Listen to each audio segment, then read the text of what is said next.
സ്നേഹം, ദിവ്യസ്നേഹം, സ്നേഹം, ദിവ്യസ്നേഹം. യേശു കർത്താവിൻ്റെ മക്കൾ കള്ളം പറയുവാൻ പാടില്ല. ശരിയാണോ അല്ലയോ? നമ്മുടെ വാക്കുകൾ ഉവ്വെന്ന് പറഞ്ഞാൽ ഉവ്വെന്നും അല്ല എന്ന് പറഞ്ഞാൽ അല്ലെന്നുമായിരിക്കണം. യേശുവിൽ വിശ്വസിച്ച ശേഷം, യേശുവിൻ്റെ മക്കൾ ആയ ശേഷം നിന്റെ വാക്കുകൾ സത്യമായിട്ടുള്ളതായിരിക്കണം. കാപട്യ വാക്കുകൾ, വഞ്ചനയുടെ വാക്കുകൾ, അസത്യത്തിൻ്റെ വാക്കുകൾ. ഈ കാലത്ത് മനുഷ്യരെ സംബന്ധിച്ച് അസത്യം പറയുന്നത് പച്ചവെള്ളം കുടിക്കുന്നത് പോലെയാണെന്നാണ്. ഇന്ന് പച്ചവെള്ളം കുടിക്കുന്നത് പോലെയാണ് ആളുകൾ പലപ്പോഴും കള്ളം പറയുന്നത്. പച്ചവെള്ളം കുടിക്കുന്ന ആളുകൾ എങ്ങനെയാണ്? ഒരുപക്ഷെ കാഫിയോ ചായയോ കുടിക്കുകയാണെങ്കിൽ കപ്പിൽ ചായ എടുത്തുകൊണ്ട് അങ്ങനെ കുടിക്കുമല്ലോ. അതുപോലെ തന്നെ ജ്യൂസ് ആണെങ്കിലും അങ്ങനെയാണ് കുടിക്കുന്നത്, അങ്ങനെ വലിച്ചു കുടിക്കും. എന്നാൽ പച്ചവെള്ളം കുടിക്കുന്ന ആളുകൾ എങ്ങനെയാണ് കുടിക്കുന്നത്? പണ്ടൊക്കെ കുടത്തിൽ വെള്ളമെടുത്ത് ഗടഗടഗടാന്ന് വലിച്ചു കുടിക്കുമായിരുന്നു. ഇപ്പോൾ അങ്ങനെയൊന്നും ആളുകൾ കുടിക്കുന്നില്ല. ഒറ്റയടിക്ക് 2-3 കുപ്പി വെള്ളം അവർ അകത്താക്കുമായിരുന്നു. ഇങ്ങനെ കള്ളം പറയുന്ന ആളുകൾ ഒന്നും തന്നെ ചിന്തിക്കാതെ, വായ്ക്ക് ഒരു നിയന്ത്രണവുമില്ലാതെ, ഒരു ഭയവുമില്ലാതെ, ഒരു ലജ്ജയുമില്ലാതെ പച്ചക്കള്ളമാണ് പറയുന്നത്. ഒരാൾ പറഞ്ഞു, ഞാൻ പച്ചക്കള്ളമല്ല പറയുന്നത്, വെള്ളക്കള്ളമാണെന്ന്. വെളുത്ത കള്ളം എങ്ങനെയുള്ളതാണ്? എന്താണ്? ഒരു 10 രൂപ തരാമെന്ന് ചോദിക്കും, 10 രൂപ എൻ്റെ കയ്യിലില്ല എന്നാണ് പറയുന്നത്. എന്താണ് വാസ്തവം? 10 രൂപ അയാളുടെ കയ്യിലില്ല, 100 രൂപയാണ് ഇരിക്കുന്നത്. അതുകൊണ്ടാണ്. അതാണ് വെളുത്ത കള്ളം എന്ന് പറയുന്നത്. എങ്ങനെയാണ്? നിങ്ങൾ എത്രമാത്രം മറച്ചു പിടിച്ചാലും കള്ളം കള്ളം തന്നെയാകുന്നു. നിങ്ങൾ പിശാചിനെ സംബന്ധിച്ചുള്ള വ്യക്തികളാണ്. പിശാച് ആദ്യം മുതൽ തന്നെ കള്ളനും കള്ളന്റെ അപ്പനുമാകുന്നു എന്നാണ് എല്ലാവരും പറയുന്നത്. ഞാൻ യേശുവിൽ വിശ്വസിക്കുന്നു, യേശു ഞങ്ങളെ അനുഗ്രഹിച്ചു എന്ന് പറയുന്നു. എന്നാൽ കള്ളം പറയുന്നത് ഒഴിവാക്കുന്നില്ല. ഇപ്പോഴും കള്ളം പറയുന്നുണ്ടല്ലോ. എന്താണ്? ബൈബിളിൽ നോക്കുമ്പോൾ വലിയൊരു ലിസ്റ്റുണ്ട് എങ്ങനെയുള്ള ആളുകളാണ് നരകത്തിൽ പോകുന്നതെന്ന്. വെളിപ്പാട് പുസ്തകത്തിൽ ആ വാക്യങ്ങളുണ്ട്. 25:8 അവസാനം ഒരു വാക്കുണ്ട്, ഭോഷ്ക് പറയുന്ന ഏവർക്കുമുള്ള ഓഹരി തീയും ഗന്ധകവും കത്തുന്ന പൊയ്കയിലത്രേ. ഭോഷ്ക് പറയുന്നതായ ഏവർക്കും നെഞ്ചിൽ കൈവച്ചുകൊണ്ട് പറയാൻ കഴിയുമോ, കർത്താവിൽ വിശ്വസിച്ച ശേഷം ഞാൻ കള്ളം പറഞ്ഞിട്ടില്ല എന്ന്? എൻ്റെ ഭർത്താവിനോട് ഞാൻ ഒരിക്കലും കള്ളം പറഞ്ഞിട്ടില്ല എന്ന് കർത്താവിനോട് നിങ്ങൾക്കിപ്പോൾ പറയുവാൻ കഴിയുമോ? മണിക്കൂറുകൾ ദൈവസന്നിധിയിൽ പ്രാർത്ഥിക്കുന്നു, നീ നല്ല വിശ്വാസി എന്ന് പറയുന്നു, എന്നാൽ നിന്റെ ഭർത്താവിനോട് കള്ളം പറയാതെ നീ ജീവിക്കുന്നുണ്ടോ? എന്താണ് സംസാരിക്കാത്തത്? പറഞ്ഞാൽ മാനം പോകുമെന്നാണോ? എന്നോട് നിങ്ങൾ പറയണ്ട, കർത്താവിന് മുൻപിൽ ഏറ്റു പറയുക. നാം കള്ളം പറയുന്ന സമയത്ത് കർത്താവിൻ്റെ ഹൃദയം വേദനിക്കുവാനിടയാകും. അവൻ നീതിമാനാണ്, അവനൊരിക്കലും ഈ വ്യാജം സഹിക്കത്തില്ല. വഞ്ചനയുണ്ടാകരുത്. ഒരു ക്രിസ്ത്യാനിയുടെ ജീവിതത്തിൽ വഞ്ചന, കപടത ഉണ്ടാകുവാൻ പാടില്ല. അന്ന് യേശുക്രിസ്തുവിന് പരീശന്മാരോട് ഒരുപാട് ദേഷ്യം തോന്നി. കാരണം അറിയാമോ? എത്ര പാപിയാണെങ്കിലും, എത്ര വലിയ കള്ളനാണെങ്കിലും, ദ്രോഹിയാണെങ്കിലും കർത്താവ് ക്ഷമിക്കും. എന്നാൽ കപടവിശ്വാസികളെ കർത്താവ് ക്ഷമിക്കില്ല. കപടവിശ്വാസികളെ, സർപ്പസന്തതികളെ, നിങ്ങൾ പുറമെ വെള്ളപൂശിയിരിക്കുന്നതായ ശവക്കല്ലറകൾ പോലെയാകുന്നുവെന്ന് പറഞ്ഞു. നിങ്ങൾ പാത്രങ്ങളുടെ പുറം മാത്രമാണ് കഴുകുന്നത്, അകം ദുർഗന്ധമായിരിക്കുന്നു എന്ന് പറഞ്ഞ് അവരെ ശാസിച്ചു. എത്രയോ പാപികളോട് കർത്താവ് ക്ഷമിച്ചു, എന്നാൽ കപടവിശ്വാസിയോട് മാത്രം കർത്താവ് ക്ഷമിക്കുകയില്ല. യേശുവിന്റെ മക്കളായി മാറ്റപ്പെട്ട ശേഷം നിഷ്കളങ്കതയോടെ നാം ജീവിക്കേണ്ടത് ആവശ്യമാണ്. കാപട്യമില്ലാത്തവരായിട്ട് നാം ജീവിക്കേണ്ടതാണ്. ദൈവവചനത്തിൽ എഴുതിയിരിക്കുന്നു, അവൻ നിഷ്കളങ്കരെ അന്വേഷിച്ച് നടക്കുകയാണെന്നാണ്. സത്യസന്ധതയോടെ ആയിരിക്കുക എന്ന് പറയുമ്പോൾ പാപമില്ലാതെ ആയിരിക്കുക എന്നല്ല. പാപമില്ലാതെ ജീവിക്കാൻ കഴിയില്ല. ഏതെങ്കിലും ഒരു തെറ്റ്, ഏതെങ്കിലും ഒരു കുഴപ്പം ഈ മനുഷ്യരീരത്തിൽ ആയിരിക്കുന്നിടത്തോളം കാലം, പിശാചിന്റെ അധികാരത്തിലുള്ള രാജ്യത്തിന് കീഴിലായിരിക്കുന്നിടത്തോളം കാലം ഏതെങ്കിലുമൊക്കെ തെറ്റുകുറ്റങ്ങളിൽ നാം പെട്ടുപോയേക്കാം. എന്നാൽ നിഷ്കളങ്കതയോടെ ആയിരിക്കുക എന്ന് പറഞ്ഞത് നീ ആയിരിക്കുന്ന രീതിയിൽ തന്നെ ആയിരിക്കുന്നത് ആണ്. തെറ്റ് ചെയ്യുന്നത് മനസ്സിലായ അപ്പോൾ തന്നെ അത് ഏറ്റുപറഞ്ഞ് ഉപേക്ഷിക്കുന്നത്. ദൈവം അങ്ങനെയുള്ളവരെയാണ് ആശിക്കുന്നത്. പ്രാർത്ഥന ചെയ്തില്ലെങ്കിലും പ്രാർത്ഥിച്ചു എന്ന് എന്തിനാണ് പറയുന്നത്? സ്തോത്രകാഴ്ച ഇട്ടില്ലെങ്കിലും വെറുതെ ഇടുന്നതായിട്ട് എന്തുകൊണ്ടാണ് ഇങ്ങനെ കൈ കാണിക്കുന്നത്? എന്താണ്? കപടവേഷമുള്ളവർ. ദൈവം പറയുന്നു, നിഷ്കളങ്കതയോടെ നിങ്ങൾ ആയിരിക്കുക എന്ന്. എഫ്രൈമിനെ ദൈവം ഒരുപാട് സ്നേഹിച്ചു. എഫ്രൈമിന്റെ പക്കൽ നിന്ന് ദൈവം വൻ കാര്യങ്ങളാണോ ആശിച്ചത്? എഫ്രൈമിനെ കുറിച്ച് പറയുമ്പോൾ ഇസ്രായേൽ ജനത്തിന്റെ മധ്യയിലുള്ളത് ഒരു വംശമാണത്, ഒരു ഗോത്രമാണത്. ഈ എഫ്രൈമിന്റെ സന്തതികൾ, എന്നാൽ അനുഗ്രഹിക്കപ്പെട്ട ആളുകൾ ഈ ലോകത്തിൽ യേശുക്രിസ്തുവിനെ അല്ലെങ്കിൽ യഹോവയിൽ വിശ്വസിക്കുന്ന ആളുകൾ ഇങ്ങനെ ആയിരിക്കും എന്ന് മറ്റുള്ളവർ കണ്ട് അതിശയിക്കത്തക്ക രീതിയിൽ അവനെ താങ്ങിയെടുത്ത്, അവനെ ബലപ്പെടുത്തി, അവനെ അനുഗ്രഹിച്ച്, അവന് നന്മകളെ കൊടുത്ത് അവന്റെ ജീവിതത്തിൽ ഉന്നതമായ സ്ഥിതിയിലേക്ക് കൊണ്ടുവന്നപ്പോൾ എല്ലാം മറന്നുപോയിട്ട് ദുഃഖിപ്പിക്കുന്നു. ഇന്ന് യേശുവിനെ വേദനിപ്പിക്കുന്നവർ ആരാണെന്നറിയാമോ? യേശുവിനാൽ കൂടുതൽ സ്നേഹിക്കപ്പെട്ട ആളുകളാണ്. യേശുക്രിസ്തുവിനാൽ ഉയർത്തപ്പെട്ടതായ ആളുകളാണ്. യേശുവിനാൽ കൂടുതലായി അനുഗ്രഹിക്കപ്പെട്ട ആളുകളാണ്. അനേകം ആളുകൾ അവരുടെ ജീവിതം കൊണ്ട് യേശുവിനെ ദുഃഖിപ്പിക്കുന്നവരായിരിക്കുന്നു. വേദനാജനകം എന്താണെന്ന് വെച്ചാൽ, ഞാൻ അവനെ ദുഃഖിപ്പിക്കുന്നു എന്നുള്ളതായ സത്യം പോലും അവർ ഗ്രഹിക്കുന്നില്ല.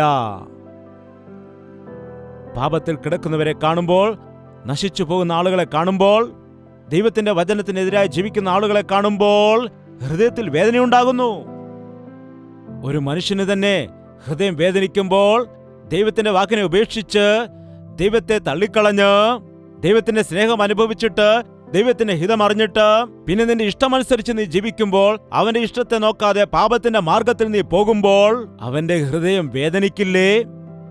നിന്നെ സ്നേഹിച്ചിട്ട്, പിതാവിനേക്കാൾ കൂടുതൽ സ്നേഹിച്ച്, മാതാവിനേക്കാൾ കൂടുതൽ സ്നേഹിച്ച് നിനക്ക് വേണ്ടി ജീവനെ നൽകിയതായ കർത്താവ് നീ പാപത്തിൽ മുൻപോട്ട് പോകുന്നത് കാണുമ്പോൾ, നീ നശിച്ചു പോകുന്നത് കാണുമ്പോൾ അവന്റെ ഹൃദയം വേദനിക്കില്ലേ? എന്റെ ഇഷ്ടം പോലെ ഞാൻ ജീവിക്കുമെന്ന് പറയുന്നതായ ആളുകളെ, നിങ്ങൾ വില കൊടുത്ത് വാങ്ങപ്പെട്ടവരാണ്. നിങ്ങൾക്ക് സ്വന്തമല്ല.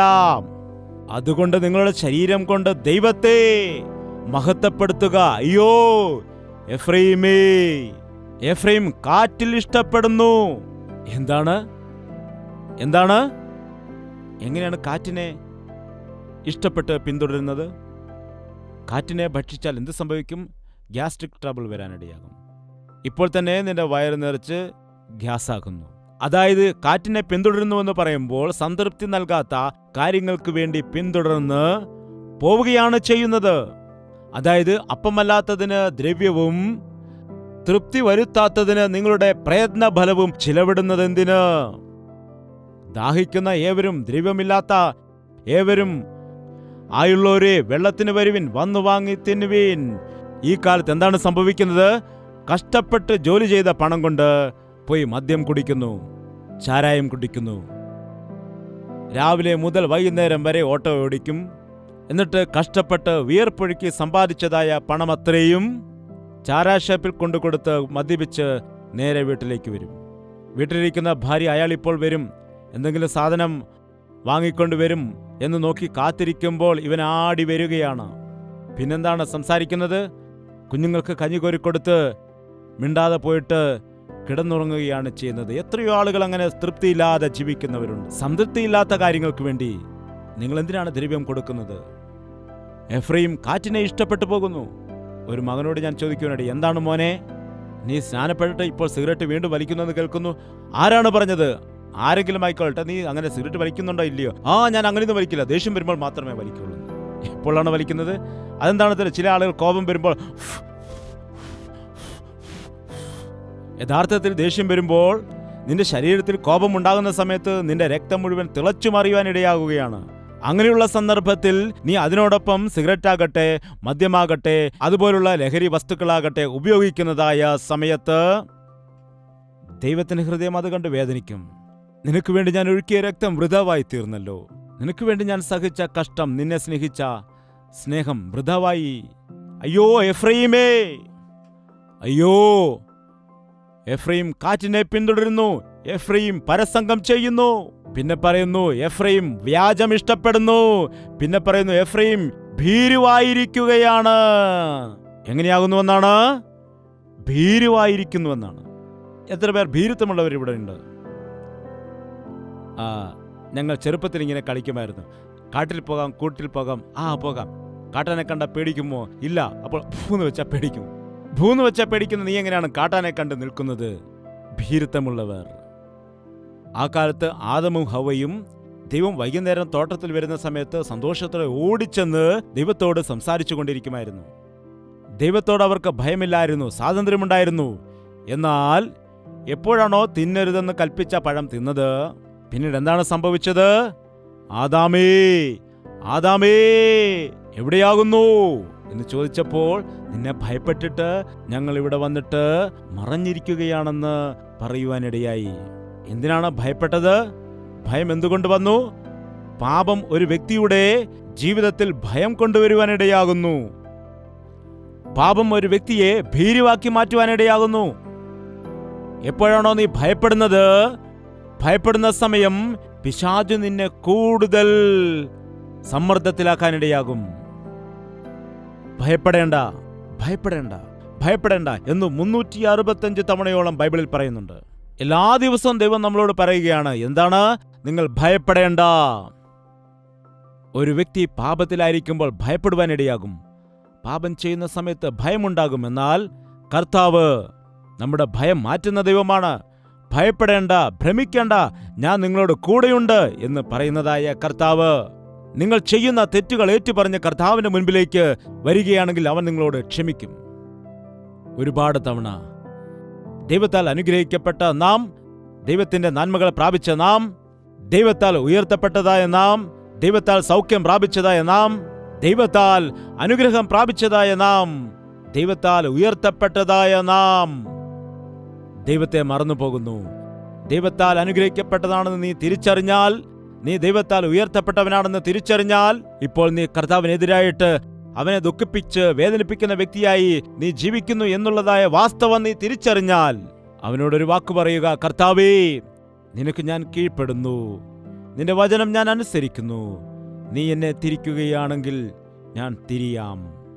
നീ എന്നെ മാറ്റണമേ എന്ന് നീ ചോദിക്കുകയാണെങ്കിൽ, ഈ പാപം എനിക്ക് ഉപേക്ഷിച്ച് കളയുവാൻ കഴിയത്തില്ല, ഈ സ്വഭാവത്തിൽ നിന്ന് എനിക്ക് മാറ്റമുണ്ടാകില്ല എന്നു നീ ഏതെല്ലാം വിഷയത്തിൽ ചിന്തിച്ചാലും അവയിൽ നിന്നെല്ലാം നിന്നെ വിടുവിക്കുവാൻ കർത്താവായ യേശുക്രിസ്തു ഇന്ന് ഒരുക്കത്തോടെയായിരിക്കുന്നു. നമുക്ക് തലകളെ വണക്കാം, ദൈവത്തോട് പ്രാർത്ഥിക്കാം.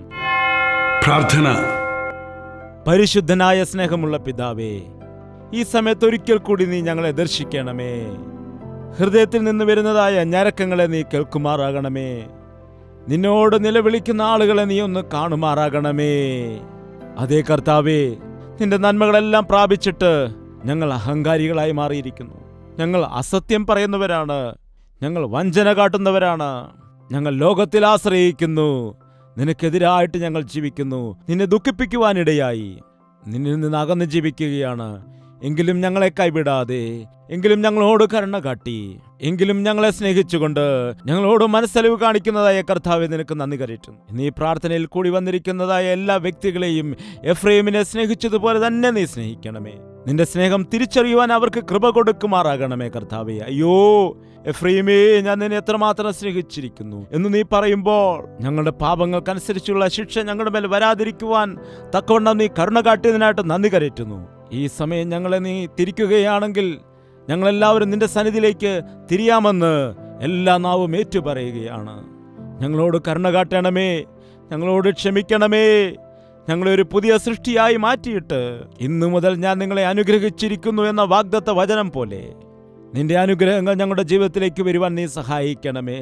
യേശുവിൽ വിശ്വസിച്ചു കൊണ്ടിരിക്കുന്ന സമയത്തും നിന്നെ ദുഃഖിപ്പിക്കുന്നവരായി ഞങ്ങൾ മാറാതെ, എന്റെ ദൈവം എന്നെ അനുഗ്രഹിച്ചു, എന്നെ അനുഗ്രഹിച്ചിരിക്കുന്നു എന്ന വാസ്തവം മനസ്സിലാക്കിയ സമയത്തും നിന്നെ വിഷമിപ്പിക്കാതെ, എന്നെ സ്നേഹിച്ച യേശു കർത്താവിനെ ഞാനും സ്നേഹിക്കണം, എനിക്ക് വേണ്ടി പ്രാണനെ നൽകിയ കർത്താവിന്റെ നാമമഹത്വത്തിന് വേണ്ടി ഞാൻ നിൽക്കണം എന്നുള്ള തീരുമാനത്തോടെ ഇവിടെ നിന്ന് കടന്നു പോകുവാൻ സഹായിക്കണമേ. പരിശുദ്ധാത്മാവിന്റെ പ്രവൃത്തി ഞങ്ങളുടെ ജീവിതത്തിൽ വരേണ്ടതിനു വേണ്ടി, സർവ്വസത്യത്തിലും നടത്തുന്നതിനു വേണ്ടി നിന്റെ കൃപ ഞങ്ങളുടെ ജീവിതത്തിൽ നൽകണമെന്ന് യേശു ക്രിസ്തുവിന്റെ നാമത്തിൽ അപേക്ഷിക്കുന്നു പിതാവേ. ആമേൻ, ആമേൻ, ആമേൻ.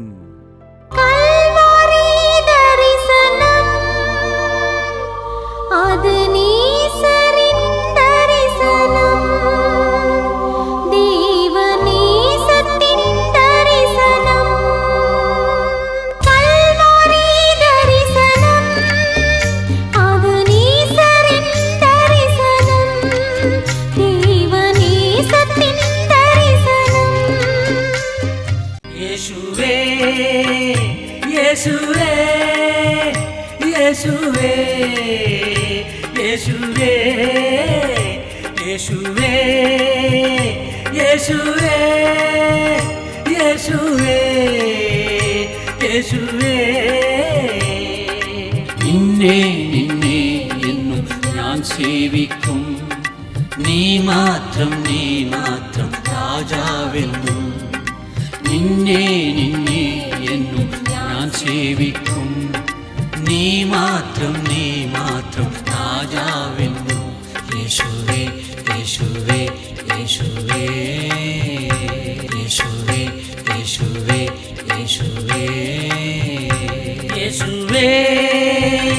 യേശുവേ യേശുവേ യേശുവേ യേശുവേ യേശുവേ യേശുവേ യേശുവേ